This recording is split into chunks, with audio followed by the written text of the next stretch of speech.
আসসালামু আলাইকুম। আমরা আমাদের ক্লাসের ধারাবাহিকতা অনুযায়ী আমরা কি করব, অপরিচিত গল্প করতেছিলাম আমরা, তাই না? তো তার আগে বলি, যারা নতুন প্রথমে হয়তো বা ক্লাসটা অনেক একজনই করতে পারে, আমরা চন্দ্রবিন্দু পাঠশালার পক্ষ থেকে তোমাদের সবাইকে জানাচ্ছি স্বাগতম। যারা আজকে প্রথম ক্লাস করতেছো, গত ক্লাসটা দেখে নিও। আমরা এখন অপরিচিত গল্প করতেছি, তাই না? আমরা কি গল্প করতেছি? অপরিচিতা। এর ভূমিকা পাঠ, যতটুকু যা আলোচনা করার, গল্প সম্পর্কে কতটুকু ধারণা দেওয়া, সবকিছু আমরা প্রথম ক্লাসে দিয়ে দিয়েছি। আজকে আমাদের ক্লাস নাম্বার 2, অপরিচিতার লেকচার 2। ঠিক আছে?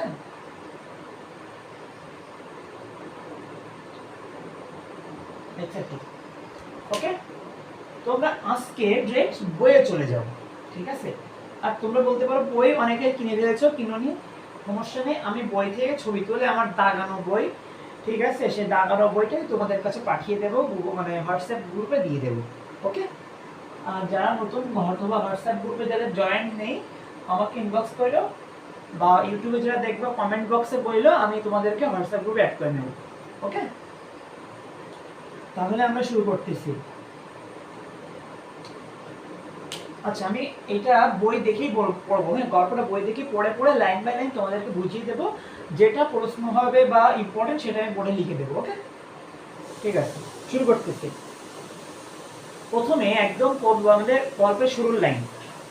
আমি কিন্তু কালকে বলেছিলাম, গল্প কিন্তু আমি যেগুলো মুখে বলবো, গল্প শুনলে কি মনে হবে? গল্পের কথক কে? গল্পের লেখক কিন্তু আমাদের রবীন্দ্রনাথ ঠাকুর, ঠিক আছে, বাট গল্পের কথক কিন্তু অনুপম। এটা কিন্তু আমি কালকে বলছিলাম। এই গল্পের কথক অনুপম, অর্থাৎ আমি এখন যা যা বলবো সবগুলো অনুপম বলতেছে মনে করবা। ওকে, আমার এখন অত অনুপম ধরে নাও, যা যা আমি গল্প থেকে বলতেছি এগুলো সব অনুপমের কথা, আমার কথা না। আজ আমার বয়স 27 মাত্র। তার মানে এখন বর্তমানে গল্প যখন বলতেছে সে সময় অনুপমের বয়স কত? 27। অনুপমের এগুলো আমি কিন্তু যেগুলো লিখতেছি এগুলো লিখবো অবশ্যই। এগুলো কিন্তু প্রশ্নের জন্য খুব ইম্পর্টেন্ট। অনুপমের বয়স 27 বছর, 27 মাত্র, এই লাইনটা লাগবে। ওকে, এই জীবনটা না দৈর্ঘ্যের হিসাবে বড় না গুণের হিসাবে? এই জীবনটা না দৈর্ঘ্যের হিসাবে বড় না গুণের হিসাবে, মানে 27 বছর খুব বেশি বড় না, তার মানে অনুপমের বয়সটা দৈর্ঘ্যের হিসাবে খুব বেশি বড় না, আবার গুণের হিসাবেও খুব বেশি বড় না। তার মানে কি, ওর নিজের কোনো গুণ নেই, কোনো ভালো গুণ ওর ভিতরে নেই। ওকে, মানে ভালো গুণ বলতে ওর হিসাবে ওর ভিতরে কোনো তেমন কোনো গুণ নেই যেটা আলোচনা করার মতো। সে কোনো ভালো জব করে না, সে কোনো ভালো না এস্টাবলিশ না, এরকম ধরনের কিছু না আসে, এটা বোঝাতে চাচ্ছে। এই লাইনটা দ্বারা অনুপম কি বোঝানো হয়েছে, অনুপম সম্পর্কে কি বোঝানো হয়েছে, এটা কিন্তু পরীক্ষায় অনুভবমূলক প্রশ্নে বা বহু নির্বাচনীমূলক এমসিকিউ এ পড়তে পারে। ঠিক আছে, এই লাইনটা খেয়াল করো, যেটা লিখবো সেটা লিখে নিবা। এই জীবনটা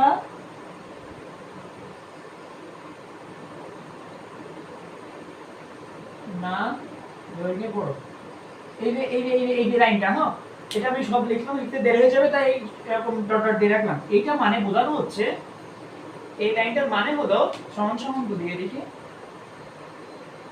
অনুপমের জীবনটা কি তুচ্ছ, জীবনকে তুচ্ছ, অনভিজ্ঞ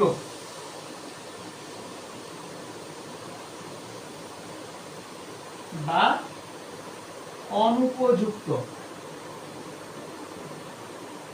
বলা হয়েছে। কার জীবনকে? অনুপমের। অনুপমের জীবনকে, এটা কিন্তু তোমার আমার জীবনকে না, অনুপমের জীবনকে তুচ্ছ, অনভিজ্ঞ বা অনুপযুক্ত বলা হয়েছে। তোমার খ দাগে প্রশ্ন করতে পারে, এই জীবনটা না দৈর্ঘ্যে বড় না গুণ হিসাবে বড়? এই লাইনটা দ্বারা কি বোঝানো হয়েছে? সেক্ষেত্রে তুমি কি লিখবা, জীবনকে, অনুপমের জীবনকে তুচ্ছ, অনুপম লিখিনি অনুপমের জীবনকে তুচ্ছ, অনভিজ্ঞ বা অনুপযুক্ত বলা হয়েছে, এটা লিখতে হবে। ওকে, তবু ইহার একটু বিশেষ মূল্য আছে, যদিও খুব বেশি আমার উপযুক্ত মানে উল্লেখযোগ্য কোনো গুণ নেই, তবুও জীবনটার কিছু একটু মূল্য আছে। ইহা সেই ফুলের মতো যাহার বুকের উপর ভ্রমর আসিয়া বসিয়াছিল, এবং সেই পদক্ষেপের ইতিহাস তাহার জীবনের মাঝখানে ফুলের মতো গুটি ধরিয়া উঠিয়াছে। ওকে, দেখো, ইহা সেই ফুলের মতো, কোনটা? তার জীবনটা, অনুপমের জীবনটা সেই ফুলের মতো। কোন ফুলের মতো? যাহার বুকের উপর, মনে করো একটা ফুল, সেই ফুলের উপরে ভ্রমর এসে বসেছে। ভ্রমর মানে কি? ওই যে তোমার মনে করো মধু খালি আসছে ভ্রমর, হ্যাঁ, মনে করে ফুল তাকাইতে পারি না, হ্যাঁ, ধরো দূর লেখা আমি এখন আঁকাতে পারতেছি না, আঁকাইতে তোমরা হাসাহাসি করবা, হ্যাঁ, ফুল মনে করো, হ্যাঁ, ফুলের উপর ভ্রমর এসে বসছে, ফুলের উপর কি ভ্রমর এসে বসছে, এবং সেই পদক্ষেপের ইতিহাস তাহার জীবনের মাঝখানে ফলের মতো গুটি ধরিয়া উঠিয়াছে। ঠিক আছে, এরকম তার কি, তার জীবনটা এরকম, তার সাথে তুলনা করছে। ওকে, এখন আমাদের একটা প্রশ্ন পড়ে এখান থেকে, সেটা হচ্ছে ফলের মতো গুটি ধরিয়া উঠেছে, এই যে লাইনটা, ফলের মতো গুটি ধরিয়া উঠিয়াছে বলতে কি বোঝানো হয়েছে? ফলের মতো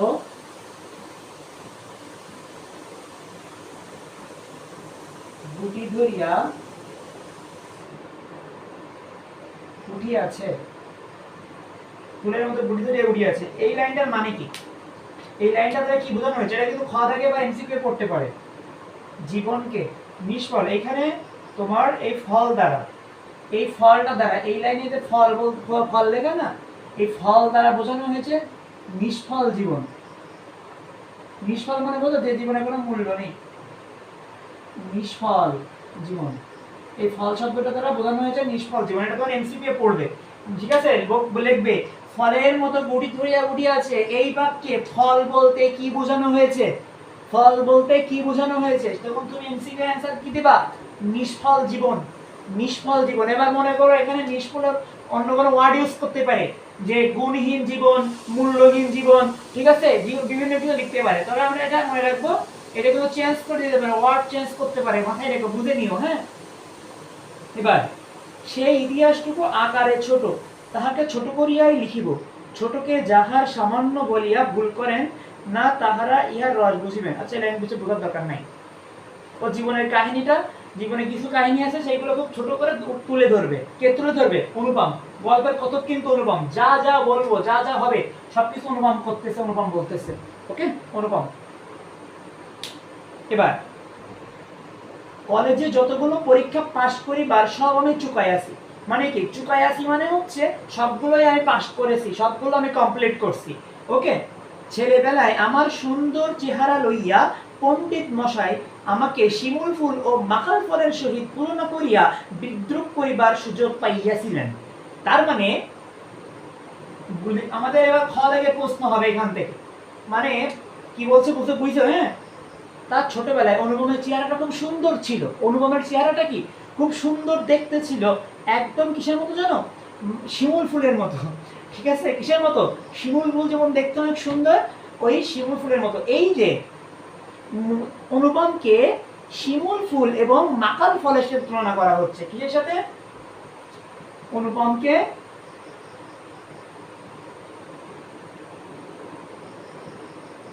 শিমুল ফুল ও মাকাল ফল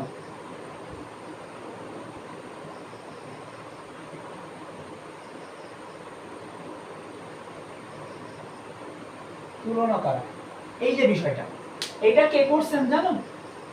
অনুপমকে শিমুল ফুল ও মাকাল ফুলের সাথে তুলনা করছেন। এটা তুলনা করছেন কে? আচ্ছা, ওটা করলে কি? এটা করছেন মাস্টার মশাই। কে করছেন? মাস্টার মশাই, ওর পণ্ডিত মশাই, হ্যাঁ, পণ্ডিত না, মাস্টার না, পণ্ডিত, মানে একই কথা, মানে তার কাছে আর কি পড়তো। লিখে নিও কে করছে এই কাজটা, কে করছে? অনুপমকে শিমুল ফুল মাকাল ফুলের সাথে তুলনা করে, এরকম করে না অনেকেই, যে মনে কর কেউ একজন কোনো কিছুর সাথে তুলনা করে দিল যে তুই পাগল, মনে করো আমি একজন বলছি তুই পাগল, বা কেউ বলছে তুই পাগল, ওই মাতাল, তুই ছাগল, এরকম বলি না আমরা। ওরকম পণ্ডিত মশাই অনুপমকে এই দুইটা জিনিসের সাথে তুলনা করছে, বা এই দুইটা জিনিসগুলো থেকে গালি দিত বা প্রশংসা করতো, এই দুইটা জিনিস বলে শিমুল ফুল বলে। এই শিমুল ফুল বলছিল হলো তার সুন্দর চেহারার জন্য, সুন্দর চেহারার জন্য, দেখতে অনেক সুন্দর ছিল, অনুপম দেখতে অনেক সুন্দর ছিল, তাই তার সুন্দর চেহারার জন্য মাস্টার মশাই তাকে শিমুল ফুলের সাথে তুলনা করতেন। ওকে, আর মাকাল ফুলের সাথে তুলনা করতেন হচ্ছে তার গুণহীনতার কারণে। গুণহীনতার কারণে মানে মাকাল ফল জিনিসটা কি বলতো? মাকাল ফল জিনিসটা দেখতে সুন্দর। মাকাল ফলের বৈশিষ্ট্য কি? দেখতে সুন্দর কিন্তু কাজে আসে না। দেখতে সুন্দর কিন্তু কাজে আসে না। দেখতে সুন্দর কিন্তু কাজে আসে না। ওকে, তো অনুপমকে কিসের সাথে তুলনা করতেছে? মাকাল ফলের সাথে। কেন কেন? মাকাল ফলের বৈশিষ্ট্য কি? দেখতে সুন্দর। মাকাল ফল দেখবা, যারা দেখোনি, অনেকে দেখছো হয়তো, যদি না দেখো গুগলে সার্চ দিয়ে দেখে নিও। হ্যাঁ, মাকাল ফল কি? মাকাল ফল দেখতে অনেক সুন্দর, বাট ওর ভিতরে একদম কালো ফুসফুসে, কিছুই করা যায় না, খাওয়া যায় না, কিছু করা যায় না, গন্ধটা জিনিস। ওকে, তো মাকাল ফলের সাথে তুলনা করার কারণ কি? ও দেখতে অনেক সুন্দর, বাট ও কোনো কাজের না, ওর কোনো গুণ নেই, তেমন কোনো গুণ নেই। হ্যাঁ, এই জন্য তাকে মাকাল ফলের সাথে তুলনা করতো। তো এখান থেকে আমাদের অনেক ধরনের প্রশ্ন আসতে পারে। এই লাইনটা অনেক ইম্পর্টেন্ট একটা লাইন, টু মাস ইম্পর্টেন্ট একটা লাইন। এখান থেকে তোমার এমসিকিউ করতে পারে যে মাকাল ফল শিমুল ফুলের তুলনা করছিল কে? মাস্টার মশাই। কার সাথে তুলনা করছিল মাস্টার মশাই? শিমুল ফুল আর মাকাল ফলের সাথে তুলনা করছিল। আবার এটা খ দাগে দিয়ে দিতে পারে, ঠিক আছে? মানে খ দাগে মানে এমসিকিউ আরো বলতে পারে যে শিমুল ফুল সাথে তুলনা করেছিল কেন, মাকাল ফলের সাথে তুলনা করেছিল কেন, এবং হয় দাগে বলে দেবে অনুপমকে শিমুল ফুল আর মাকাল ফলের সাথে তুলনা করার কারণ কি, বা করা হয়েছে কেন, মাস্টার মশাই কেন করেছিলেন। এই ধরনের প্রশ্ন আসতে পারে। খুব ইম্পর্টেন্ট একটা লাইন, লিখে নিও, একদম মাস্ট। এবার পরের লাইনে চলে যাচ্ছি। কিন্তু আবার পড়ি, পণ্ডিত মশাই আমাকে শিমুল ফুল আর মাকাল ফলের সাথে তুলনা করিয়া বিদ্রুপ। বিদ্রুপ শব্দের অর্থ হচ্ছে ঠাট্টা তামাশা করা। ওকে, বিদ্রুপ করিবার সুযোগ পাইয়াছিলেন, ইহাতে তখন বড় লজ্জা পাইতাম। হ্যাঁ, শিমুল ফুল আর মাকাল ফলের সাথে তুলনা করতেছে, খুব লজ্জা লাগতো। হ্যাঁ, লজ্জা পাইতাম। কিন্তু বয়স হইয়া একথা ভাবিয়াছি, যদি জন্মান্তর থাকে তবে আমার মুখে স্বরূপ এবং পণ্ডিত মশাইদের মুখে বিদ্রুপ আবার যেন অমনি করিয়ে প্রকাশ পায়। ওইটা সেই সময় খারাপ লাগতো, কিন্তু এখন মনে হয় ওই দিনগুলো আবার ফিরে আসতো যদি। এবং আমরা আরো বলি না যে মনে করো এখন দেখো বিভিন্ন জায়গায় পোস্টে ভরে যায় যে স্কুল লাইফে আগে যাইতে ইচ্ছা করতো না, এখন যদি স্কুলে আবার ফিরে আসতো, সেই বন্ধুদের সাথে আবার যদি যেতে পারতাম, এই ধরনের পোস্ট করে রাখবা। হ্যাঁ, এও মনে করো ওই ধরনের কিছু একটা বলার চেষ্টা করতেছে যে আমি যদি আবার সেখানে ফিরে যেতে পারতাম তাহলে ভালো হতো। হ্যাঁ, এবার পরের লাইন।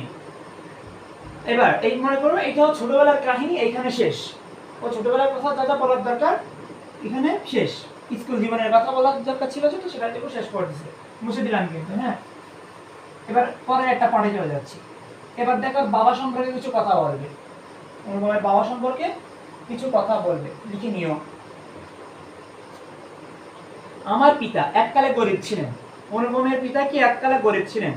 ওকালতি করিয়া তিনি প্রচুর টাকা রোজগার করিয়াছেন। তাহলে আমরা কালকে কিন্তু লিখে দিয়েছিলাম যে অনুপমের বাবা পেশায় ওকালতি করতেন। ঠিক আছে, এটা কিন্তু করবে। অনুপমের বাবা ওই পেশায় উকিল ছিলেন। অনুপমের বাবা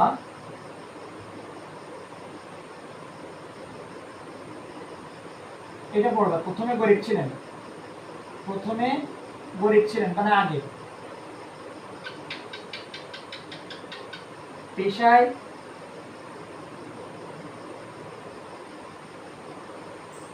ওকালতি করতেন। এগুলা কিন্তু এমসিকিউ এর জন্য। ভোগ করিবার সময় নিবেশ মাত্র পায় নেই, মানে তিনি যে টাকাগুলো ইনকাম করছে, প্রচুর টাকা ইনকাম করছে, কিন্তু এইগুলো যে ভোগ করবে সেই সময়টা তিনি পান নাই। মৃত্যুতে তিনি যে হাত ছাড়িলেন সেই তার প্রথম অবকাশ। খুব একটা ইম্পর্টেন্ট লাইন। মৃত্যুতে কি ছিল? মৃত্যুতে তিনি যে হাত ছাড়িলেন মৃত্যুতে তিনি প্রথম হাফ ছাড়িলেন। আমি এই লাইনগুলো একটু সংক্ষেপ করতেছি, বইতে যে বড় করে লেখা আমি এগুলো না লিখে মূল কথাটুকু লিখতেছি। হ্যাঁ, এই যে লাইনটা এর মানে কি জানো? এর মানে হলো তিনি অনেক ব্যস্ত মানুষ ছিলেন এবং তার প্রথম হাফ ছেড়েছিল বা প্রথম অবকাশ, এটা মৃত্যুই তার প্রথম অবকাশ। এই লাইনের একটা মানে হয় কি, এই লাইনের মৃত্যুই তার প্রথম অবকাশ। এইখান থেকে কিন্তু প্রশ্ন হয় যে মনমনের বাবা প্রথম অবকাশ বা প্রথম ছুটি, প্রথম হাত ছাড়লেন কখন? কখন? মৃত্যুর সময়। মানে তিনি অনেক ব্যস্ত করতেন, একটু নিজেকে বিশ্রাম দিতেন না, ঠিক আছে? না দিতে দিতে তিনি কি হয়েছে, মৃত্যুর সময় মারা গেছেন। আর এই মৃত্যুটাই ছিল তার প্রথম অবকাশ, প্রথম ছুটি, যেটাকে তিনি ব্যাপক কাজ করতেন। হ্যাঁ, এটা কিন্তু পড়বে, খেয়াল রাখুন। এবার আমার তখন বয়স অল্প, তাহলে ওর বাবা যখন মারা যান, এই যে বাবার মৃত্যু যখন হয়েছে, তখন কি অনুপমের বয়স অল্প। তখন কিন্তু অনুপমের বয়স অল্প। অনুপমের বয়স ছিল তখন অল্প, তিনি যখন প্রথম মারা যান তখন তার বয়স ছিল অল্প, ঠিক আছে? ওর বাবা যখন মারা যান তখন অনুপমের বয়স অল্প ছিল। মার হাতেই আমি মানুষ, ছোটবেলায় মারা গেছে, তো পরবর্তীতে মার হাতেই মানুষ হয়েছেন। এবার মা গরিব ঘরের মেয়ে, এটা কিন্তু বাবা সম্পর্কে শেষ। আর মা সম্পর্কে কিছু কথা বলবে, দেখো মা সম্পর্কে, মা, ঠিক আছে? বাবার কথা এখানে শেষ করলে, মা দেখো, মাও কি গরিব ছিল, মা কি গরিব ঘরের মেয়ে, মা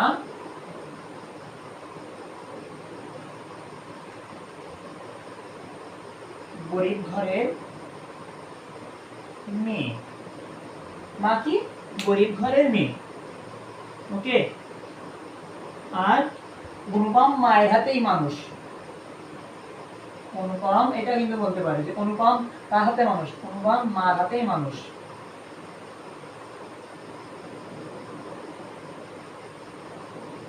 অনুপম মায়ের হাতেই মানুষ। মা গরিব ঘরের মেয়ে, তাই আমরা যে ধনী এর কথা তিনি ভুলেন না। ওই যে বলছিলাম যে ছোট লোক বড় হইলে সে কি সহজে ছোট হইতে চায় না, ওকে? তো সে নিজে তার ধনী ছিলেন, গরিব ছিলেন, পরে ধনী মানুষের সাথে বিয়ে হয়ে ধনী হয়ে গেছেন, এটা তিনি মোটেও ভুলতে দেন না কাউকে। শিশুকালে আমি কোলে কোলেই মানুষ বোধ করি, সেই জন্য শেষ পর্যন্ত আমার পুরোপুরি বয়সই হইল না। ঠিক আছে, ঠিক আছে? তিনি কি ছোটবেলা থেকে শুধু মার কোলে কোলেই মানুষ হয়েছে, সে তাকে কোনো কাজ করতে হয়নি, তার কোনো কাজে পাঠায়নি, অনেক আদর সোয়াগ করে, খুব যত্ন আপ্যায়ন করে তাকে মানুষ করে তুলছে, যার জন্য সে এখন হয়ে গেছে কি জানো, পর পোকাপেক্ষী। এই লাইনটা আমি লিখছি, এটা মুছে দিলাম, এটা কিন্তু মুছে দিচ্ছি, এগুলো লিখে নিও এই কথাগুলো। এবার মুছে দিয়ে কি লিখবো, এবার ইম্পর্টেন্ট একটা লাইন এটা। সেই জন্য আমি শেষ পর্যন্ত আমার পুরোপুরি বয়সই হইল না। শেষ পর্যন্ত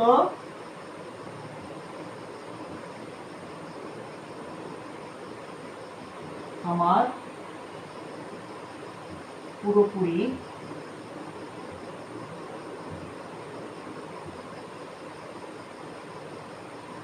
বয়সই হইল না। শেষ পর্যন্ত আমার কি পুরোপুরি বয়সই হইল না। এর মানে হচ্ছে ওই ছোটবেলা থেকে অনেক আদর্শ মানুষ করছে, কিছু করতে দেয় নাই, কোনো সামাজিকতা শিখে নাই, কিছুই করে নাই, এই জন্য তার কি বয়স হয়েছে ঠিকই, বাট কোনো নিজের কোনো কাজ করার ক্ষমতা হয়নি। পরমুখাপেক্ষী এই লাইনটা থেকে কি বোঝায়? পরমুখাপেক্ষী। এই লাইনটা কি বোঝাচ্ছে? পরমুখাপেক্ষী মানে কি নিজের কাজ নিজে করতে পারে না, নিজের কাজ নিজে করতে পারে না, নিজের কাজ নিজে করতে পারে না। এই লাইনটার মানে এই নিজে করতে পারে না। এগুলো কিন্তু খাওয়া এমসিকিউ করতে পারে। আমি যা লিখবো কিন্তু খাওয়া লিখবো না, সবগুলো ইম্পর্টেন্ট কথা। আজও আমাকে দেখিলে মনে হইবে আমি অন্যার কোলে গজাননের ছোট্ট ভাইটি। খুব ইম্পর্টেন্ট কথা, এবং এটা কেউ সহজে বুঝতে পারে না এই লাইনটা। এই লাইনটা অনেকের বুঝতে সমস্যা হয়। অনেক সুন্দর একটা কথা। আমি এখন দেখলে কি মনে হয়? আমি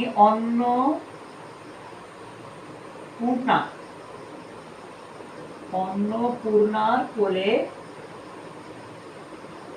গজাননের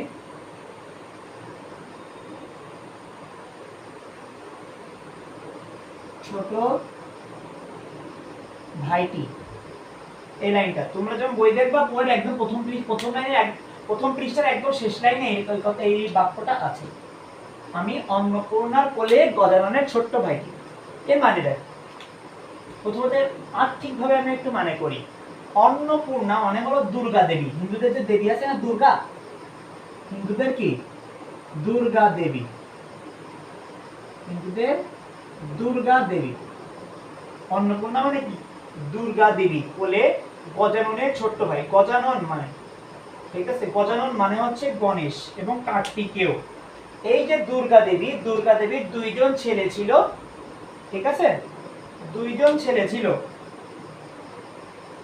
একজন, ঠিক আছে, একজনের নাম হলো গণেশ আর একজন হলো কার্তিক বা কার্তিকেয়। গজাননের দুই ছেলে কার্তিক, সরি দেবী দুর্গার দুইজন ছেলে, একজন কার্তিক আর একজন হলো গণেশ।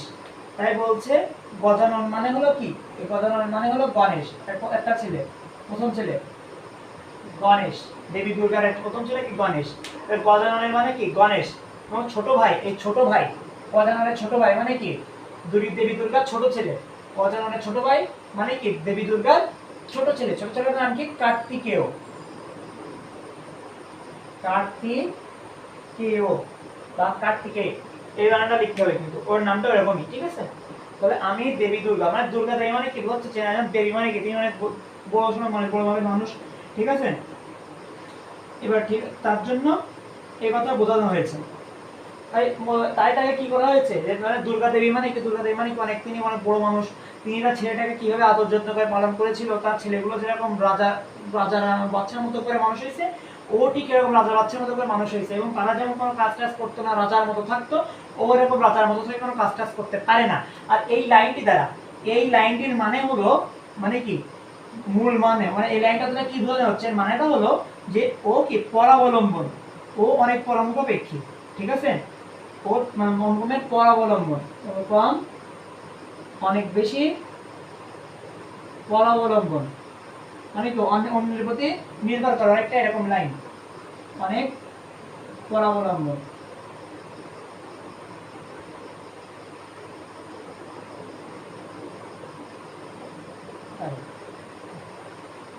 অন্যের প্রতি ভরসা করে থাকে, নিজের কাজ করতে হবে, অন্য যা করে তাই করতে, মানে যা বলে তাই করে, এরকম এরকম টাইপের একটা মানুষ। আর এই কার্তিকেয় শব্দের অর্থ হচ্ছে সুদর্শন, মাতৃ স্নেহে কাতর। এই কার্তিকেয় মানে ছোট ভাই, মানে ছোট ভাই যারা বোঝানো হচ্ছে কার্তিককে, ছোট ভাই যারা বোঝানো হচ্ছে কাকে, কার্তিকেয়কে। আর কার্তিকের মানে অর্থাৎ কার্তিকের সাথে তার তুলনা করার কারণ হচ্ছে সুদর্শন। কার্তিকের সাথে তুলনা করার কারণে কি সুদর্শন মাতৃ স্নেহ কাতর, সুদর্শন ও মাতৃ স্নেহ কাতর মানে মায়ের স্নেহ, মায়ের ভালোবাসায় সে টোটালি কাতর। মা তাকে কিছু করতে দেন না, মায়ের কথার বাইরে তিনি কিছু করেন না, এরকম টাইপের। হ্যাঁ, সুদর্শন এবং মাতৃ স্নেহে কাতর। মাতৃ স্নেহে, সব ভুলভাল লিখতেছি, মাতৃ স্নেহে কাতর। ওকে, খুব ইম্পর্টেন্ট 5 স্টার লাইন খরচার জন্য। আমি অন্নপূর্ণার বলে ছোট ভাই থেকে কি বোঝানো হচ্ছে, এই লাইনটি দ্বারা বোঝানো হচ্ছে অনুপম অনেক পরাবলম্বনকারী একজন মানুষ। অন্নপূর্ণা বলতে দুর্গা দেবীকে বোঝানো হয়, গজাননের মানে হচ্ছে গণেশ এবং ছোট ভাই দ্বারা কার্তিকেয়কে বোঝানো হচ্ছে। অর্থাৎ অনুপম নিজেকে দেবী দুর্গা ছোট ছেলে কার্তিকের সাথে তুলনা করেছেন।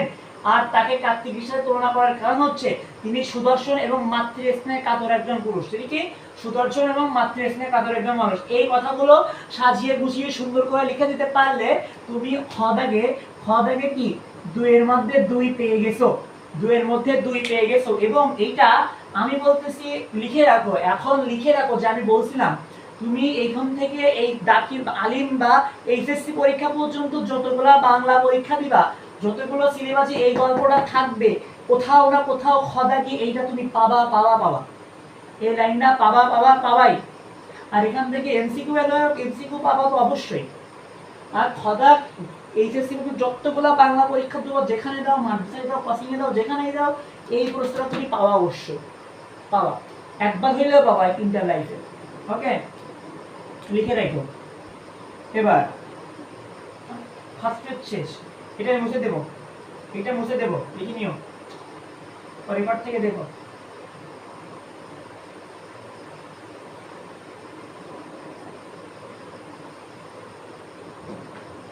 এবার আমার আসল অভিভাবক আমার মামা, এই কথা কিন্তু আমি আগে বলছি। আমার মানে কি, কথক, সব কথক আমি বলি কি মুছে গেছি, কথক অনুপম যা বলতেছে সব অনুপম বলতেছে।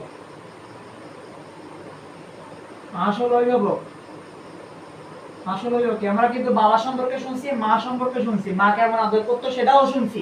এবার আমরা মামা সম্পর্কে দেখি, সে মামা সম্পর্কে কি বলতেছে। তাহলে তার আসল অভিভাবক, অভিভাবক তার মামা, আসল অভিভাবক কি তার মামা, এটা মাথায় রাখতে হবে। অপশনে কিন্তু দিয়ে দেবে আসল অভিভাবক কে, বাবা, মা, মামা, শ্বশুর, শাশুড়ি, খালা, খালু, যা হয় দিল, কিন্তু অপশন হবে কে, অ্যান্সার হবে কে, মামা। তিনি আমার চেয়ে বড়, জোর বছর 6 বড়। মামা, মামা অনুপমের থেকে, এটা কিন্তু আমরা কালকে বলতেছি, তারপর আবার লিখতেছি, অনুপমের থেকে 6 বছরের বড়।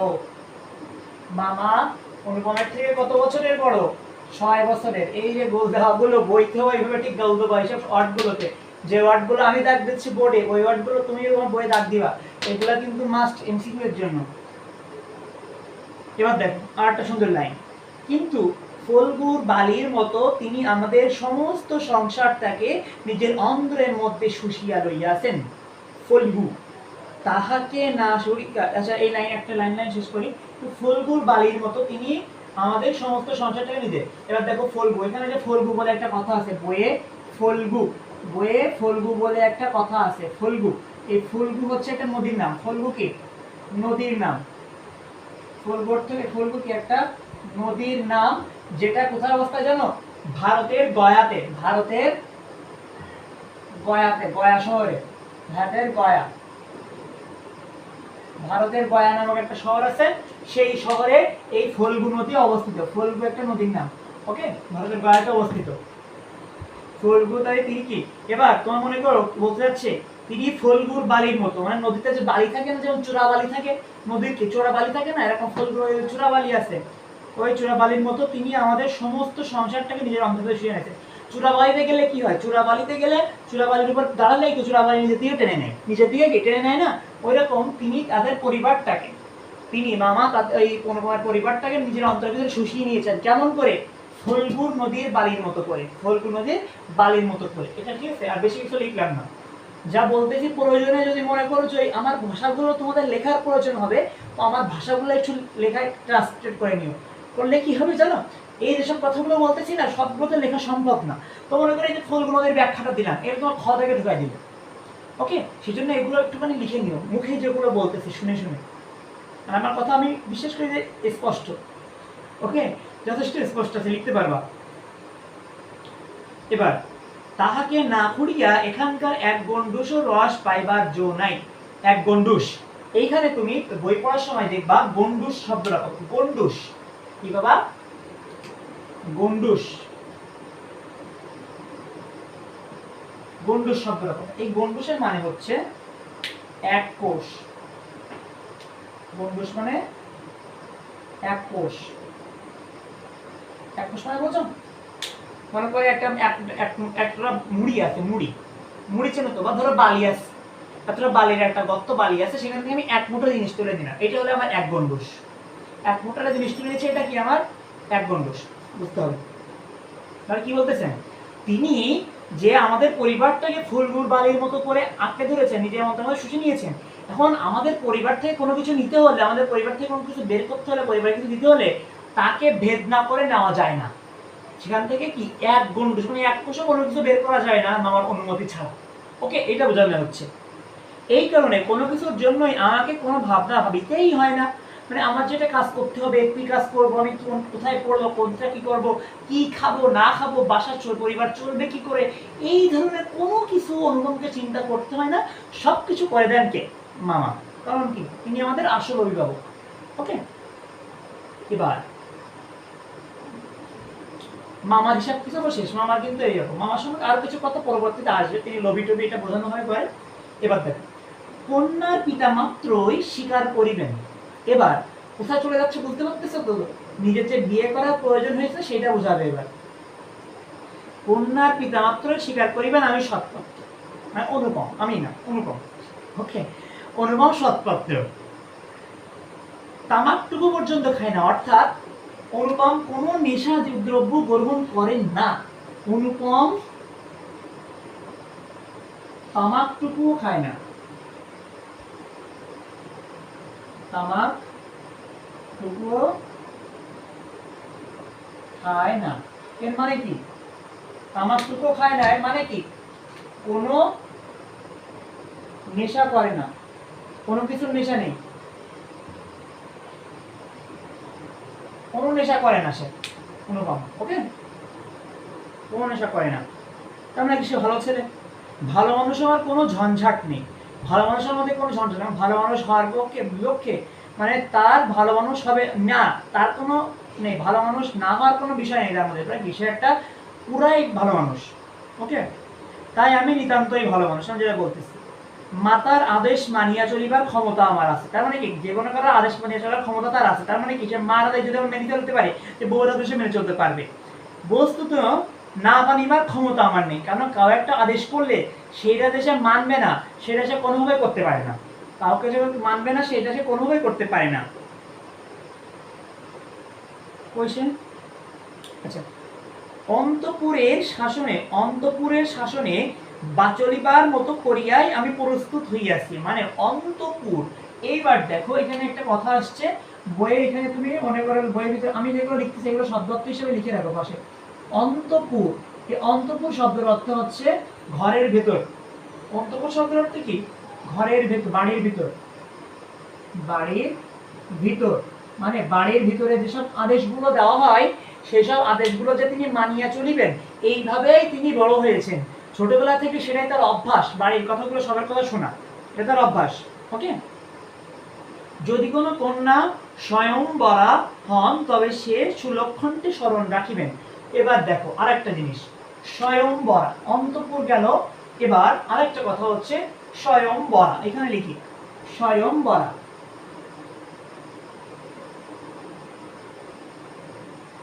স্বয়ংবরা, স্বয়ংবরা শব্দের অর্থ হচ্ছে যে নিজেই বর নির্বাচন করেন। যে মেয়ে বা যে নারী নিজেই বর নির্বাচন করেন।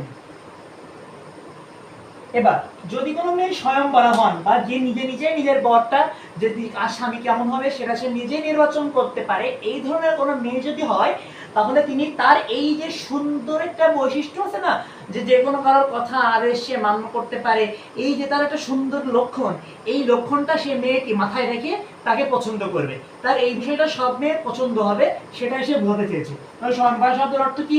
যে নারী নিজেই বর নির্বাচন করে তাকে স্বয়ংবরা বলা হয়। ওকে, লিখতে হবে। এবার অনেক বড় ঘর হইতে আমার সম্বন্ধ আসিয়াছিল। অনেক বড় ঘর বলতে এখানে ধনী বোঝানো হচ্ছে। অনেক বড় ঘর মানে কিন্তু ঘর বড় তা না, ধনী লোক সেটা বোঝানো হচ্ছে। ওকে, কিন্তু মামা যিনি পৃথিবীতে আমার ভাগ্য দেবতার প্রধান এজেন্ট। মামা কি, আমি এই জন্য এই পেজটা মুছি নাই, এখানে এটা লেখা লাগবে। মামার আর একটা সম্পর্ক কি? ভাগ্য দেবতার প্রধান এজেন্ট। ভাগ্য দেবতার প্রধান, এটা কিন্তু এখানে মামার পাশে লিখে রাখবা, এই মামার এই লাইনটা করে এটা লিখে রাখবা। প্রধান এজেন্ট, ভাগ্য দেবতার প্রধান এজেন্ট। ওকে, কার ভাগ্য দেবতা? এর, অনুপমের। এটা বলার কারণ, এবার এখানে একটা লাইন আছে, আমি মুছে দিব, এবার মুছে দিচ্ছি।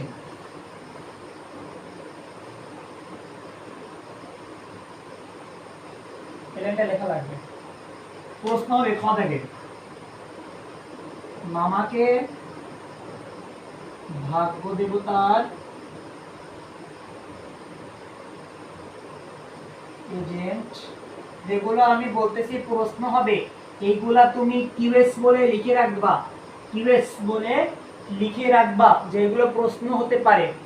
এবং পারলে এর নিচে আমি যে কথাগুলো মুখে বলে দিচ্ছি ব্যাখ্যা, ওই ব্যাখ্যাটা ওখানে লিখে রাখতে পারলে ভালো হয়, ঠিক আছে? মামাকে ভাগ্য দেবতার এজেন্ট বলা হয়েছে কেন? মামাকে ভাগ্য দেবতার এজেন্ট বলা হয়েছে কেন? বলতো কেন? তার প্রভাবের কারণে। অনুপমের বাসায়, তার পরে পরে লিখবা, অনুপমের বাসায় তার প্রভাবের কারণে। তার যে প্রভাব, তার একটা প্রভাব আছে না, ওই যে ফল্গু নদীর মতো নিজের ভিতরে শুষে নিয়েছেন, তার কথা ছাড়া একটা কোষ, এক গন্ডস কিছু বের করা যাবে না, এই ধরনের যে তার একটা প্রভাব, তার কথা মতো সবকিছু হয়, সে ভাগ্য দেবতার এজেন্ট, ঠিক আছে? তার কথা মতো সবকিছু হচ্ছে, তার অনুমতি ছাড়া কিছুই করা যাবে না, এই যে তার কাজগুলো, সেই জন্য কি তার যে প্রভাব আছে তার পরিবারে একটা, তার জন্যই তাকে কি ভাগ্য দেবতার এজেন্ট বলা হচ্ছে। খদাগে এগুলো খদাগে পড়ে।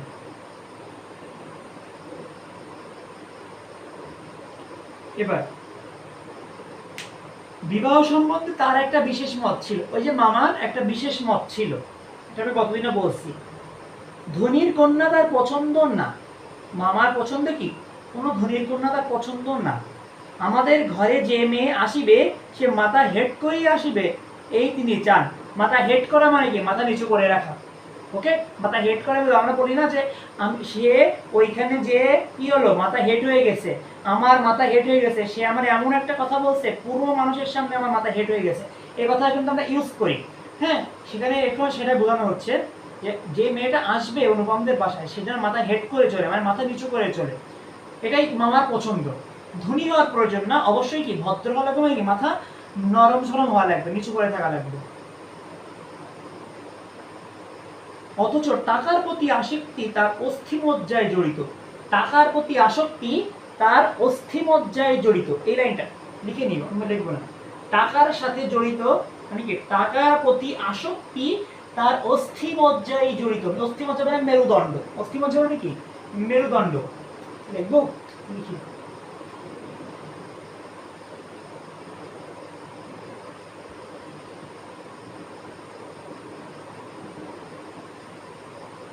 অস্থিমজ্জা মানে মেরুদণ্ড, ঠিক আছে? মানে কি, যে টাকার প্রতি সে প্রচুর আসক্ত। তিনি এমন বেহাই চান, বেহাই মানে কি বুঝো তো? আমার মেয়ে যদি অন্য কারো ছেলের সাথে বিয়ে দিতে পারে কি, সেই ছেলের বাবা আমার বেহাই হয়, বুঝো? তাহলে তিনি এমন বেহাই চান যাহার টাকা নাই, অথচ যে সে টাকা দিতে কসুর করিবে না। কসুর শব্দের অর্থ দ্বিধাবোধ। কসুর, কসুর বইয়ে পাবা, কসুর দন্তস্বয়, কিন্তু এটা ও দন্তস্বয় অসুর অর্থ দ্বিধাবোধ বা দ্বিধাদ্বন্দ্ব। দ্বিধাদ্বন্দ্ব দয়বার বেন্তার নয় দয়, কসুর করিবে না মানে সে, মানে টাকা নেই কিন্তু গরিব লোক, বাট সে টাকা দিতে, মানে যে যদি টাকার প্রয়োজন হয় মেয়ের, তাহলে সে যেভাবেই হোক টাকা দিয়ে দেবে, এরকম ধরনের একজন বাবা তিনি চান। যা হোক, শোষণ করা চলিবে, অথচ বাড়িতে আসে গুড়গুড়ির পরিবর্তে বাদা হুকায় তামাক দিলে দেখার নালিশ কাটিবে না। গুড়গুড়ি মানে হচ্ছে তোমার আগেকার আমলে তোমার ওই যে বড় বড় ধনীরা দেখবা, জমিদাররা গালের মধ্যে এরকম পুরো দিয়ে, হ্যাঁ সিগারেট টিগারেট তো ছিল না, এরকম গালের ভিতরে পুড়ে দিয়ে টান দিত, ধোঁয়া উড়াইতো, ঠিক আছে? ওইরকম টাইপের, পুরো যদি গুগলে ছাড় দিয়ে নিও, হাইছো না, হ্যাঁ এরকম হুকা, এরকম গুড়গুড়ি ছিল একটা, আর একটা ছিল হুকা, ওইখানে গুড়গুড়িটা ধনীরা ইউজ করতো, আর হুকাটা হচ্ছে কি, হুকাটা কি তোমার গরিবরা ইউজ করতো। এখন এমন একটা বেহাই যান, যিনি যদি মনে করো মেয়ের বাসায় আসে, অনুপমদের বাসায় আসে, আসার পরে তাকে গুড়গুড়ি দেবো না, মানে ধনীরা যারা ইউজ করে ওইটা দেবো না, না দিয়ে আমি কি হুক্কা দেবো। হুক্কা দিলে যদি সে কোনো কিছু মনে না করে, এমন ধরনের একজন বেহাই তিনি চান। ঠিক আছে, এবার আমার বন্ধু হরিশ কানপুরে কাজ করে, এই সেক্টর শেষ।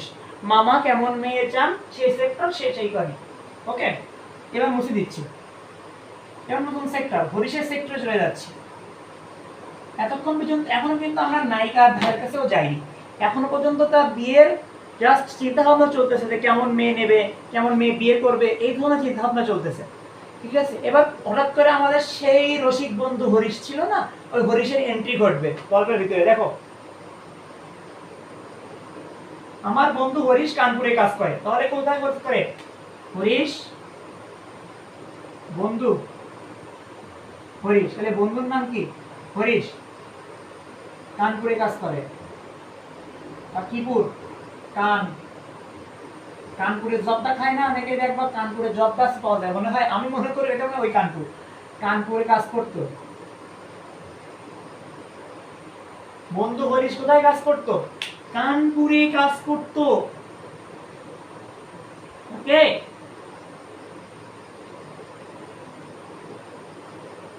ওই গেল সে, আমি হারাই ফেলে, বই থেকে চোখ ওঠালে চোখ হারাই যায়। সে ছুটিতে কলিকাতায় আসিয়া আমার মন উতাল করে দিল। এইবার আমরা একটা নতুন জিনিস পাইছি, এটা আমি বলার মনে ছিল না, কতদিন বলতে হতো।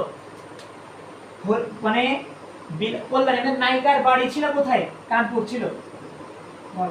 হরিশ তো কাজ করে কানপুর, আমরা কালকে বলছিলাম কল্যাণীর বাড়ি ছিল কানপুর। এখন অনুপমের বাড়ি কোথায় বলতো?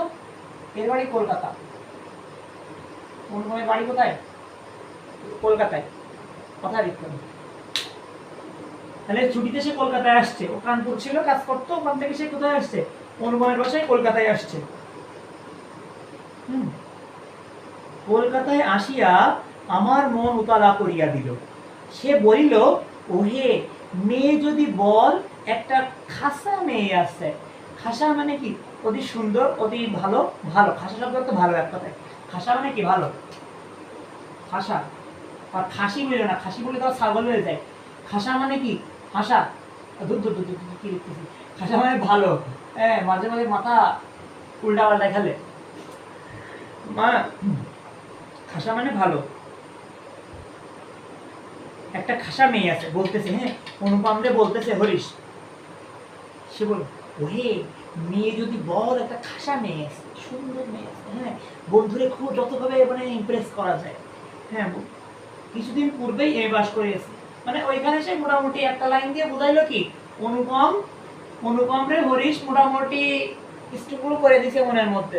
ওকে, মোটামুটি সে বুঝাইলো। এবার যে কথাটা ইম্পর্টেন্ট, কিছুদিন পূর্বে এ বাস করিয়াছে, কিছুদিন পূর্বে।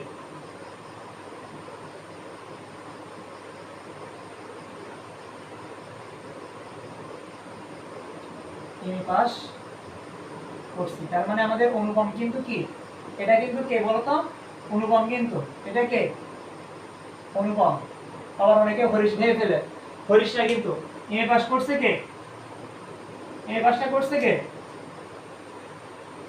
অনুপম করছে এমএ পাস, মনে রাখতে হবে অনুপম কি পাস? MA pass.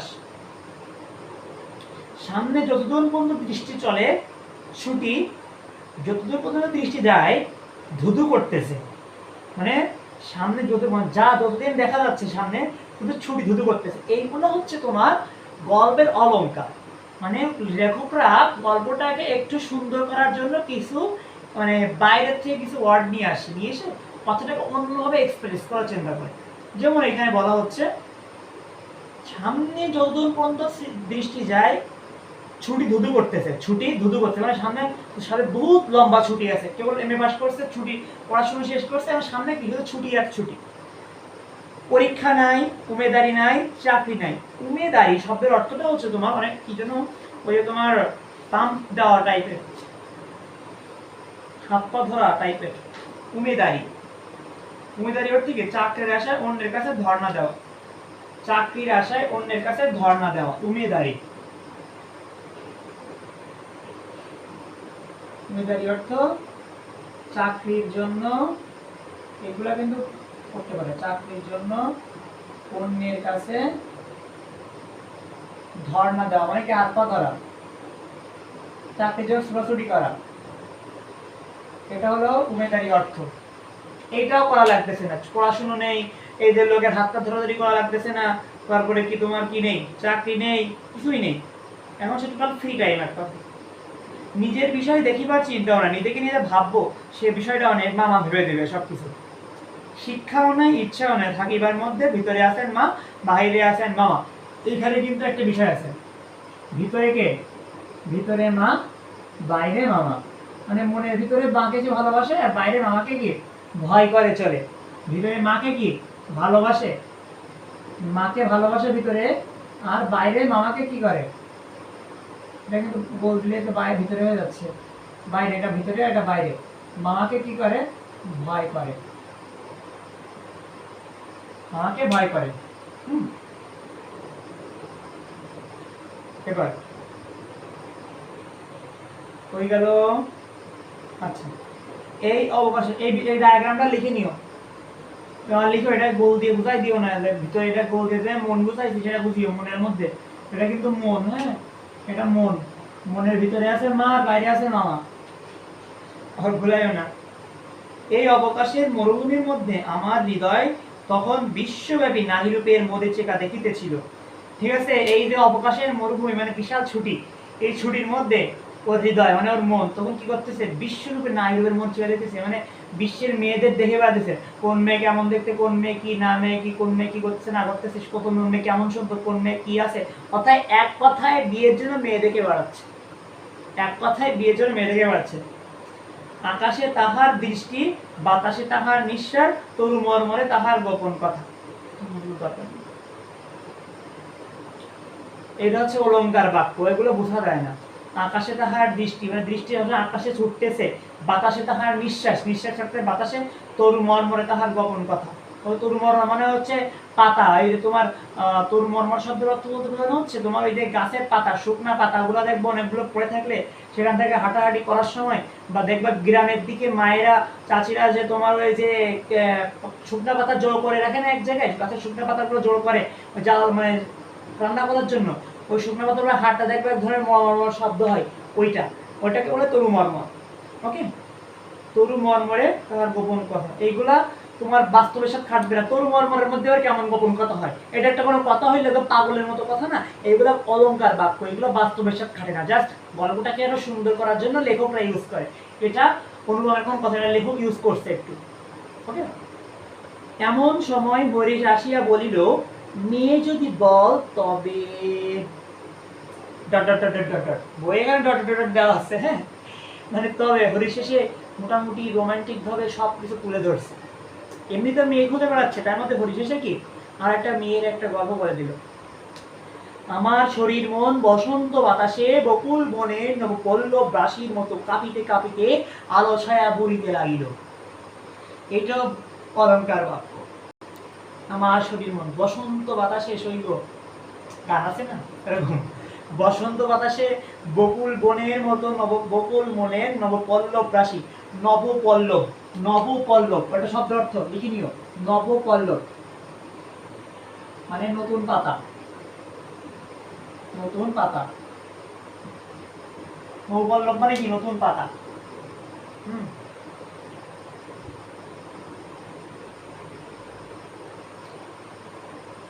নবপল্লব রাশির মতো কাঁপিতে কাঁপিতে আলোচনা বনিতে লাগিল, মানে মনের মধ্যে পুলক সৃষ্টি হয়ে গেছে।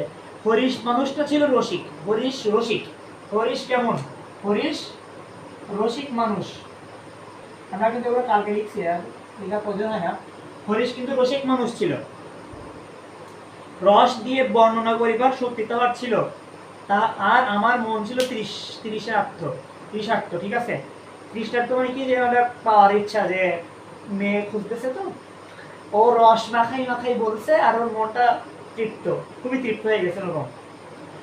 আমি হরিশকে বলিলাম একবার মামার কাছে কথাটা পড়িয়ে দেখো, মানে বাড়িতে বলতেছে ফ্যামিলির সাথে, আমার তো বলছো মেয়ে আমার ভালো লাগছে, এবার একটু মামার সাথে বলে দেখো মামা কি করে।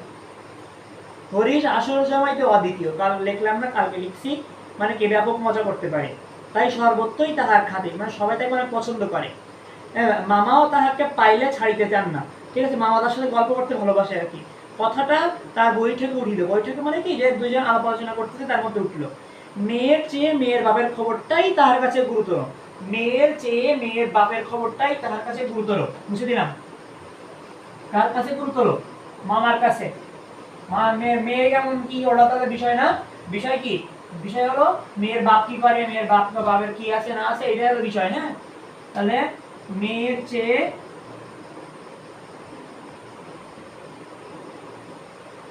মেয়ের খবরটাই তার কাছে গুরুতর। এখানে তার বা এই কথাটা কার সম্পর্কে বলা হচ্ছে? মামা সম্পর্কে, কিন্তু এটা কিন্তু কার সম্পর্কে বলা হচ্ছে? মামা, মামা সম্পর্কে। তার মানে কাকে বলতে? মামাকে। মেয়ের চেয়ে মার খবরটাই তার কাছে গুরুতর। তার খবর গুরুতর মেয়ের বাপের। মিস করছি নাকি? বলেছিলাম মেয়ের চেয়ে মেয়ের বাপের খবরটাই তার কাছে গুরুতর, গুরুত্বপূর্ণ আর কি। বাপের অবস্থা তিনি যেমনটি চান তেমনই। বাপের অবস্থা বর্ণনা করে দেখলো কি, মামা যে পছন্দকে বলছিলাম না, ঠিক ওই রকম। এককালে ইহাদের বংশে লক্ষ্মীর মঙ্গলঘাট ভরা ছিল, মানে কি অনেক অর্থ সম্পদ ছিল, অনেক বড় লোক ছিল। এখন তাও শূন্য বলিলেই ছিল, মানে এককালে বড় লোক ছিল, এখন বড় লোক না, এখন গরিব হয়ে গেছে। কিন্তু বড় লোকের যে একটা মানে আদি ধনীদের যে একটা আত্মসম্মান বোধ থাকে না, ওই আত্মসম্মান বোধটা তাদের ভিতরে ছিল। অথচ তলায় সামান্য কিছু বাকি আছে, সব ধ্বংস হয়ে গেছে অর্থ সম্পদ, বাট কিছু কিছু এখনো আছে, তবে সেটা অনুবন্ধের থেকে কম। এখন যেটা আছে সেটা অনুবন্ধের থেকে কম। দেশি বংশমর্যাদা রাখিয়ে চলা সহজ নয়, মানে মনে করো আগে ধনী ছিল, এখন অনেক সবকিছু হারাই ফেলছে, এখন গ্রামের মানুষ তাদেরকে ঠাট্টা তামাশা করে, এজন্য তিনি এটা বোরিং হয়ে যাচ্ছিল ওইসবগুলো দেখে, তাই তিনি কি ওখান থেকে সরে পশ্চিমে গিয়ে বাস করিতেছেন। তার মানে এই যে কানপুর, কানপুর কিন্তু তাদের মূল বাড়ি না, হরিশের বা এই যে তোমার কল্যাণীতে যে বাড়ি, তোমার কানপুর, এটা কিন্তু আদি বাড়ি না, ওটা আগে অন্য কোথাও ছিল, সেখান থেকে তিনি কানপুরে আসছেন।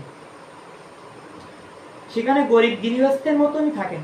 তাহলে হরিশের বাবা, কল্যাণীরা কেমন, কল্যাণীর বাবা কেমন থাকেন, এটা লেখার দরকার নেই, আমার ইম্পর্টেন্ট কথা না। তাহলে কল্যাণী কেমন থাকে, তোমার গৃহস্থের, গরিব গৃহস্থের মতন করেই থাকেন। একটি মেয়ে ছাড়া তার আর নেই, একটাই মেয়ে। তাহলে কল্যাণী কি একাই বোন, কল্যাণী কি একাই বোন, আর কিছু না কিন্তু। সুতরাং তাহারই পশ্চাতে লক্ষ্মীর ঘরটি একেবারে হুট করিয়া তিনি বৃথা করতে পারে, মানে এক মেয়ে, এক বাপের এক মেয়ে বলে না, ওরকম কি কল্যাণী এক বাপের, এটা লেখা লাগবে না, এক মেয়ে, কল্যাণী এক বাপের এক মেয়ে। ওকে, তার মানে কি যতটুকু সম্পদ আছে, আর তো ডাক্তার মনে হয় শম্ভুনাথ, মানে কল্যাণীর বাবা, আমরা গতদিন বলছিলাম, মোটামুটি যা সম্পদ আছে সেগুলো সব কি এই মেয়ের পিছনেই ঢালবেন, আর কোনো কেউ নেই, এটি কলেক্টার নেই। হ্যাঁ, সুতরাং তাহারই পশ্চাৎ। আচ্ছা, এসব ভালো কথা, কিন্তু মেয়ের বয়স যে 15, এইবার দেখ ভাই, এটা থাপ্পাইয়া চোখ মুখ গরম হয়ে ইচ্ছা করে একদম থাপ্পড়ে। হ্যাঁ, মেয়ের বয়স যে 15, সমস্যা না, মেয়ের বাপের কোনো সমস্যা নেই, তার মেয়ের বাপেরটা কিন্তু গুরুতর ছিল না, সেটা ঠিক আছে, মিটে গেছে। মেয়ের বাবার যে গুরুতর বিষয়টা, তার যে চাওয়া ছিল, মিলে গেছে, আর সমস্যা নেই। তবে সমস্যা কি, মেয়ের বয়স 15, মেয়ের বয়স 15, কি বলতে হয়, তোর 20+ একটা ছেলে, 20+ একটা ছেলে, মনে কর এর থেকে মিনিমাম 15 বছর 10 বছরের বড়, এর থেকে মিনিমাম 10 বছরের বড় কিন্তু কে, অনুপম, কল্যাণীর। এখন এত বুইড়ার সাথে বিয়ে, মানে একদম বুইড়া ভাই, 15 আর 25, মানে 25 বা 27, সম্ভবত বিয়ের সময় তার বয়স ছিল কত, এখন বলতেছে আমার বয়স 27 মাত্র, ওই সময় বিয়ের সময় তার বয়স ছিল 23। ওকে, এখন বয়স 27, মানে এখন যখন বর্ণনা করতেছে, এটা তো বিয়ে অনেক পরে, মনে হচ্ছে এখন বয়স 27, কিন্তু বিয়ের সময় তার বয়স ছিল 23। কিন্তু এটা কোথাও একটা আছে, বুঝতে পারছি না, কোথায় আছে কোথায় আছে?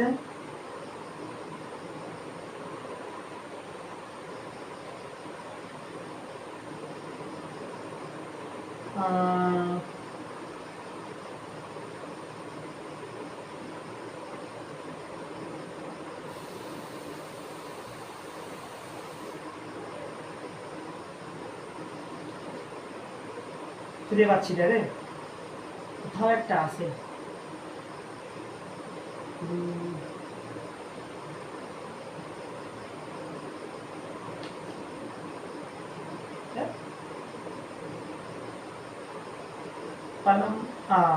তখন আমার বয়স ছিল 23, ঠিক আছে, তখন আমার বয়স ছিল 23, এখন হয়েছে 27, 23ই ছিল, দেখছো মনে আছে, বাট খুঁজে পাচ্ছিলাম না। মেয়ের বয়স 15, মানে বিয়ের সময় কিন্তু অনুমার বয়স কত? 23, এটা আমার কম, এগুলো লেখা রাখবে, আমি দিয়ে বলতেছি 15-23 বছর ছেড়ে 15 বছর না 8 বছর ডিস্টেন্স, বুড়া না মানে ওর জন্য তো বুড়াও, অনেক সিনিয়র, 8 বছর, ঠিক আছে সমস্যা নেই। এখন মেয়ের বয়স 15, এই লাইনটাতে কি বোঝানো হচ্ছে কেন? মামার কাছে এই বয়সটা বেশি, মেয়ের বয়স বেশি, মামার কাছে মনে হইতেছে মেয়ের বয়সটা বেশি, 15 বছর বয়স, কিন্তু বয়স কত?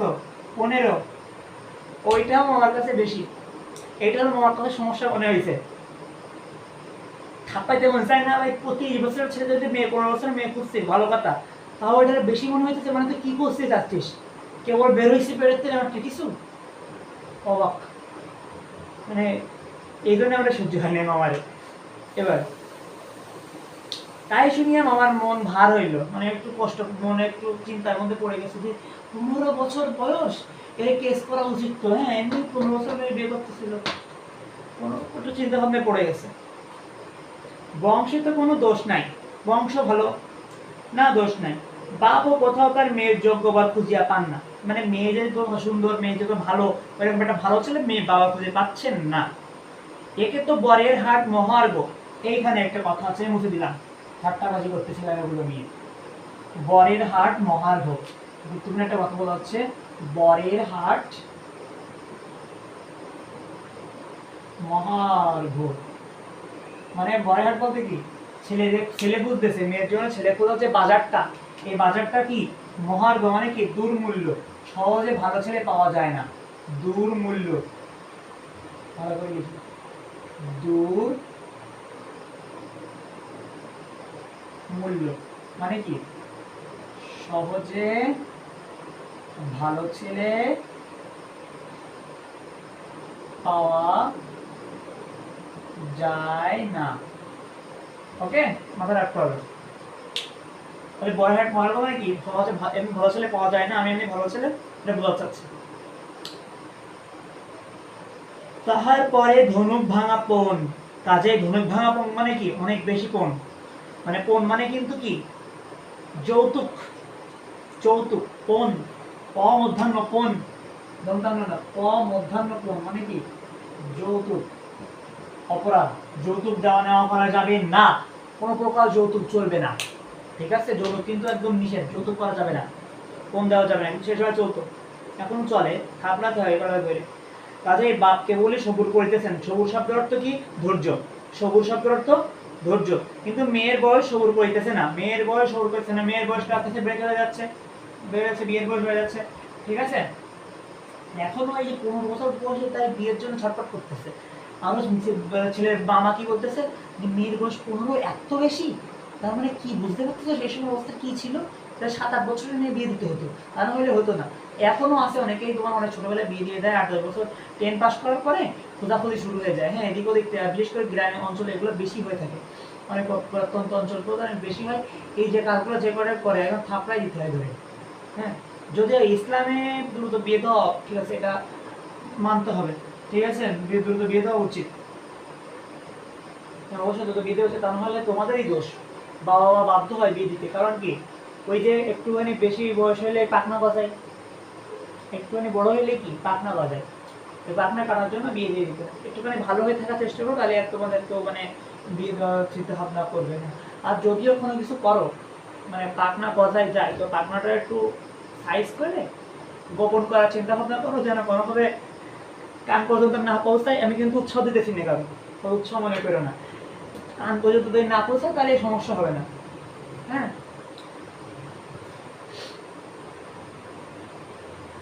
আচ্ছা বাদ দাও,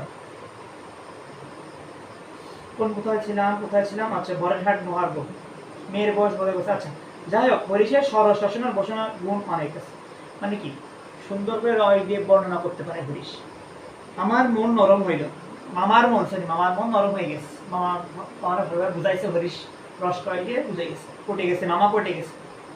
বিবাহের ভূমিকা অংশটা নির্বিঘ্নে সমাধা হয়ে গেল। মানে বিবাহের ভূমিকা যে কাজ, আশীর্বাদ করা, হ্যান্ড স্যান্ড যেসব কাজগুলো গায়ে হলো, এগুলো সব শেষ।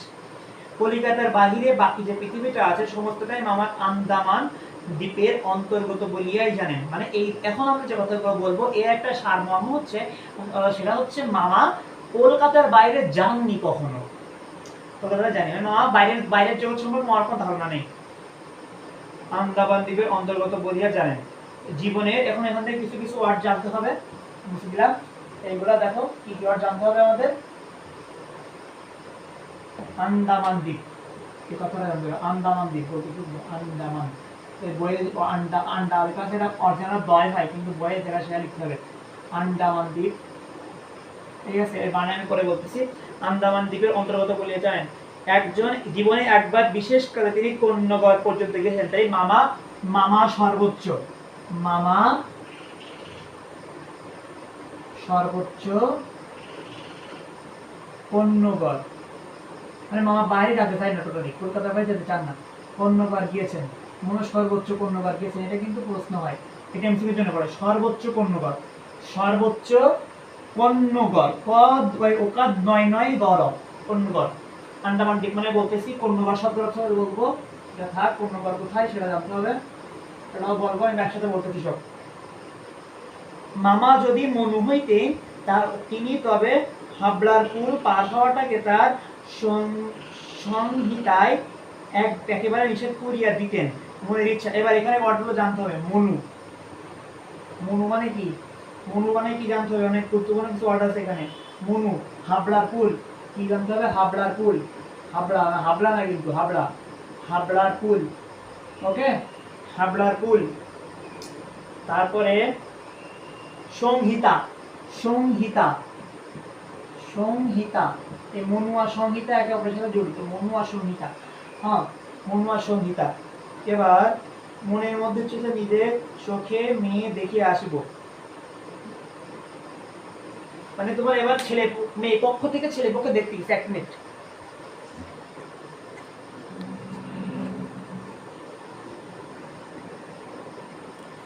মেয়ে পক্ষ থেকে ছেলে পক্ষে ঠিকই দেখতে গেছে, বাট কি হয়েছে, ছেলে পক্ষ থেকে মেয়ে দেখতে দেখতে যাবে। এখন অনুপমের খুব যাওয়ার ইচ্ছা ছিল, বাট যাইতে পারতেছে না, ঠিক আছে, এবং মুখ করে বলতেও পারি নাই যে আমি একটু মেয়েদের দেখতে যাবো, সেই জন্য দেখাও হয় নাই। হ্যাঁ, এবার দেখো আমার অর্থ জানতে হবে। মনু শব্দের অর্থ হচ্ছে গ্রন্থ প্রণেতা, গ্রন্থ প্রণেতা মানে কি, ওই বিভিন্ন সংবিধান লেখেন না যারা, ওইরকম গ্রন্থ প্রণেতা। সংহিতা মানে কি, গ্রন্থ, এই সংহিতাটা লেখেন যিনি তাকে মনু বলা হয়। তাহলে সংহিতা যিনি লেখেন তাকে কি বলা হয়, মনু বলা হয়। তাহলে গ্রন্থ, সংহিতা মানে গ্রন্থ, আর মনু মানে কি, গ্রন্থ প্রণেতা। ওকে, এবার দেখো মামা যেহেতু নিজে কোনো নগরের বাইরে কখনো যান নাই, তাই মামা যদি গ্রন্থ প্রণেতা হতো বা সংবিধান প্রণেতা হতো, তবে তিনি লিখে দিতেন যে কোনো সংবিধানে তিনি লিখে দিতেন যে কোনো মানুষের হাবড়ার পুল পার হওয়া যাবে না। কি পার হওয়া যাবে না, হাবড়ার পুল পার হওয়া যাবে না। তাহলে কোনটা পার হওয়া যাবে না, মামা কন্যাগর পার হননি কোনোদিন। আর যদি সংবিধান লিখা প্রণেতা করতেন তখন তিনি হাবড়ার পুল পার হওয়া নিষেধ করে দিতেন। দুইটা কিন্তু ঘুরিয়ে যেতে পারে, খেয়াল করে লিখে রেখো। একটা তিনি পার হন নয়, আর একটা নিষেধ করতেন, ঠিক আছে, বুঝে নিতে হবে। এবার আমাদের এই ওয়ার্ডগুলো সম্পর্কে একটু জানতে হবে, এই ওয়ার্ডগুলো একটু জানতে হবে। আন্দামান দ্বীপ, এটা কি, বঙ্গোপসাগরের দ্বীপ, বঙ্গোপসাগরের একটি দ্বীপ, বঙ্গোপসাগরের দ্বীপ। ক্লাস লেন্থ হয়ে গেছে বেশি, এবার আর নেব না। কন্যাগর, এবার কন্যাগর শব্দ জানতে হবে। কন্যাগর কলকাতার নিকটে একটা জায়গা, কলকাতার পাশে একটা জায়গা। কোথায়, কলকাতার পাশে একটা জায়গা, মানে ওইখানে বলতে গেছে পাশে একটা জায়গা। লিখে দেবো কলকাতার পাশে একটা জায়গা। আর হাবড়ার পুল কি? হাবড়ার পুল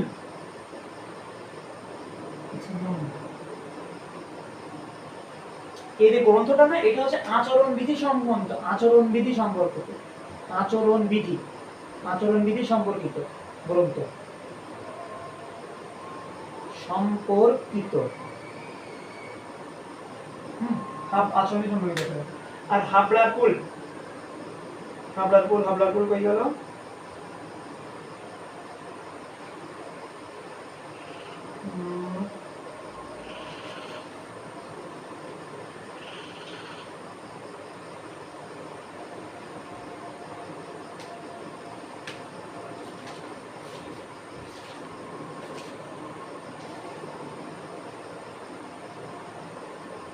হাবড়াপুর কি? কলকাতার পাশে একটা, কলকাতার একটা জায়গা। এটা কি? কলকাতার একটা জায়গা, হাওড়াপুর জায়গা। বুঝে নিন, লেন বেশি হয়ে গেছে, শেষ করতে হবে। এটা লিখে নিবা কিন্তু, লিখে নিও, লিখে নিও, লিখে নিও, লিখে নিও।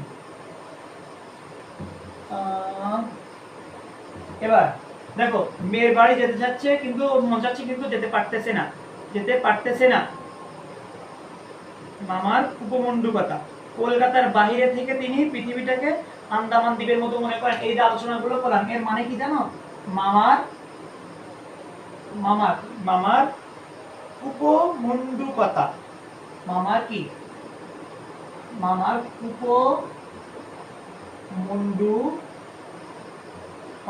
মানে কি? সংকীর্ণ স্থানে বন্দী। মামা, মামা কি?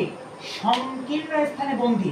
এই যে আলোচনাগুলো করলাম এটা বোঝাচ্ছে। যদি এই ধরনের কোনো লাইন দিয়ে প্রশ্ন হয় যে মামা অন্তঃপুরের মধ্যে বিহিত বা মারা কন্যকা তারুণ্যী বা মামা হাবড়ার পুলকে নিষেধ করে, এই ধরনের কথা যদি কোনো খাতাকে আসে তাহলে আমি অ্যান্সার কি লিখবো? মামার উপমণ্ডুকতা বোঝানো হয়েছে। ওই লাইনটি দ্বারা আমার উপমণ্ডুকতা বোঝানো হয়েছে। উপমণ্ডুকতা মানে হলো সংকীর্ণ স্থানে বন্দী। ঠিক আছে, লিখে দিও। এবার দেখো, শেষ করে দেবো, এক্ষুনি শেষ করে দেবো। কন্যাকে আশীর্বাদ করিবার জন্য যাহাকে পাঠানো হইল সে আমার বিনু দাদা। তাহলে কন্যা আশীর্বাদ করতে কাকে পাঠানো হচ্ছে? বিনু দাদাকে। বিনু দাদা কন্যা আশীর্বাদ করতে যাচ্ছে, কে যাচ্ছে? বিনু দাদা।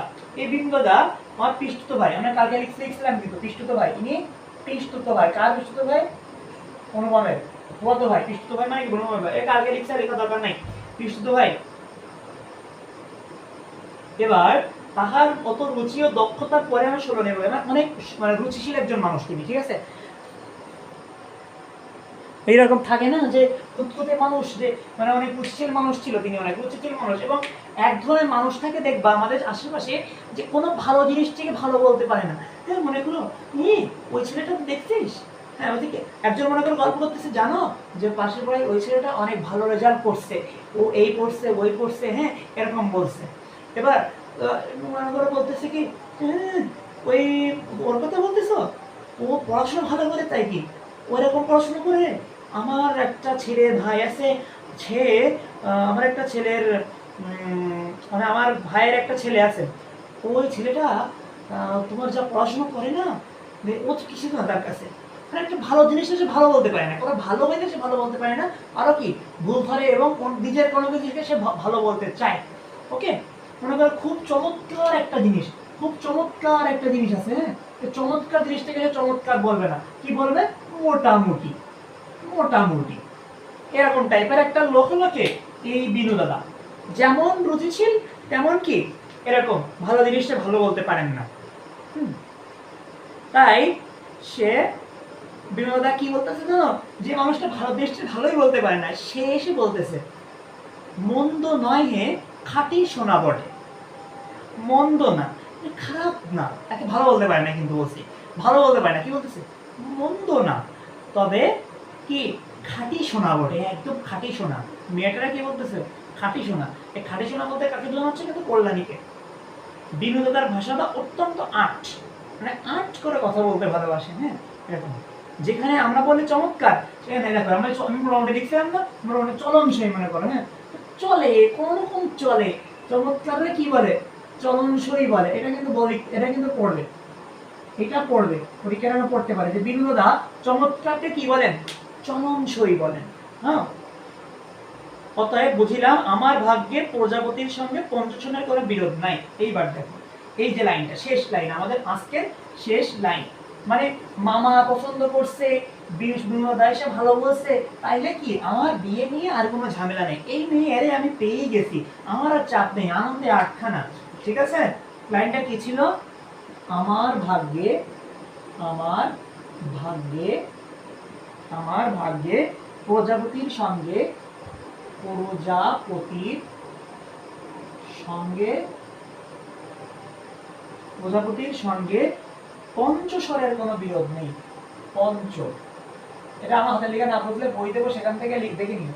পঞ্চস্বরের কোনো বিরোধ নেই, পঞ্চস্বরের কি নেই? বিরোধ নেই। এর মানে হলো তোমার দেখবা হিন্দু সমাজে বিয়ের জন্য অনেক কিছু মেনটেন করতে হয়, গোত্রীয় ঠিক আছে কিনা, বা তোমার ওই যে রাশিফল ঠিক আছে কিনা, মঙ্গলীয় মণ্ডলীয় কিসব হিসাব হিসাব করে ওরা। হ্যাঁ, ওইসব হিসাব থেকে মিলে যাচ্ছে। এবার প্রজাপতি শব্দের অর্থ হচ্ছে, প্রজাপতি শব্দের অর্থ হচ্ছে বিয়ের দেবতা। হিন্দুদের বিয়ের দেবতাকে প্রজাপতি বলা হয়। হিন্দুদের বিয়ের দেবতা, বিয়ের দেবতাকে কি বলা হয়? প্রজাপতি বলা হয়। আর পঞ্চস্বর, পঞ্চস্বর ঠিক আছে, বিয়ের সাথে প্রেমের বিরোধ নেই। এই ঠিক আছে, এটা একই কথা, পঞ্চস্বর একই কথা। হ্যাঁ, তাহলে এই লাইনটার মানে হচ্ছে বিয়ের সাথে প্রেমের বিরোধ নাই, বিয়ের সাথে প্রেমের, এই পঞ্চস্বর হচ্ছে কি? প্রেমের দেবতা। ঠিক আছে, এটা কি? প্রেমের দেবতা হলো পঞ্চস্বর। তাহলে বিয়ের সাথে প্রেমের বিরোধ নেই, মানে কি? কোনো বাধা নেই, গন্ডগোল নেই তোমার কি। হ্যাঁ, এবার এটা কি? ভাগ্যের সুপ্রসন্নতা, এই যে বিরোধ, এই যে বিরোধ, এইখানে যে বিরোধ বলতে কি বোঝানো হচ্ছে? ঝগড়াঝাটি মারামারি না, এইখানে বিরোধ দ্বারা বোঝানো হচ্ছে ভাগ্যের সুপ্রসন্নতা, ভাগ্যের সুপ্রসন্নতা। তার মানে কি? আমি যারা ভালোবাসছি তারা আমি পেয়ে যাব, আমার ভালোবাসার সাথে বিয়ে মিলে যাচ্ছে, তাই বোঝানো হচ্ছে যে আমার ভাগ্যে প্রজাপতির সঙ্গে পঞ্চস্বরের কোনো বিরোধ নাই। এটা কিন্তু লিখে নিও, কোনটারে কি বলে সেটা লিখে নিও। হ্যাঁ, ঠিক আছে, তাহলে আমরা আজকে এই পর্যন্তই। আমাদের কথক অনুপম এটা মাথায় রাখতে হবে। আমাদের ক্লাস আজকে এই পর্যন্ত, এমনি ভিডিও অনেক লেন্থ হয়ে গেছে, 1 ঘন্টা ক্লাস করছে। ওকে, তোমাদের বেশিক্ষণ পড়াইলে ভালো লাগে না, থাকতে পারো না, সমস্যা নেই, ভালোভাবে করো। আজকে তাহলে এই পর্যন্তই শেষ। আমাদের আরেকটি ক্লাস করবো, আরেকটা ক্লাস করে আমরা এই গল্প শেষ করে দেবো। আজকে এখানে, আল্লাহ হাফেজ।